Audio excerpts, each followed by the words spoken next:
How to make money at $10 to $50 a day earnings.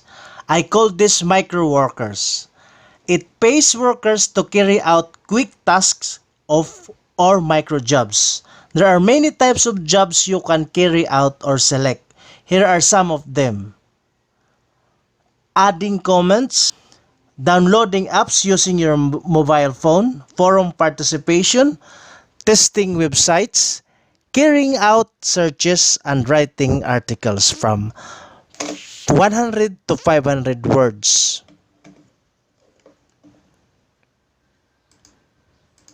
So how microworkers works? Once you join microworkers, simply click the task link which will then display the task, how long you have to complete the task, and what you will earn by completing it. As an incentive bonus, we will get awarded $1 for sign up. So it depends on what task you will choose. Let's say for one task is equivalent to 0.40 cents, 0.80 cents, and $1. Before you can cash out, however, you will need to earn another $9. So the minimum withdrawal is $10. When you request a withdrawal for the first time, you will be sent a pin via the post. So a pin will be sent to your address.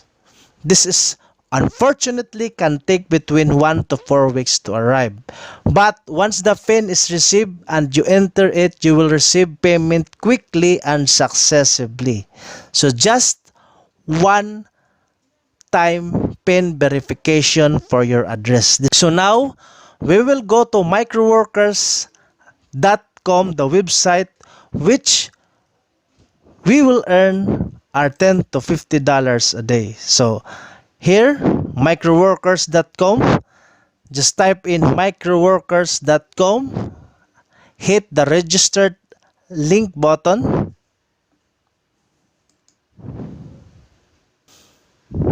Now you will be prompted by their sign up page.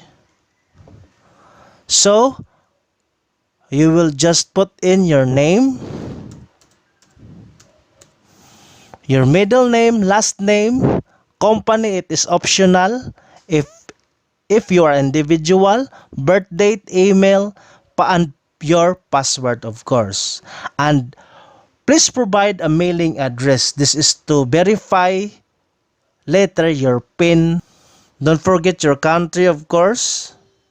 And just submit the sign up page once you are finished in signing up. Go to your email address, hit the email that the microworker sent, and just click the link and you are ready to go and start earning. Select the task that is easy for you and select the task that has the highest rate. So good luck. Don't forget to like, share, and subscribe on this channel for more tips on how to make money online. Thank you.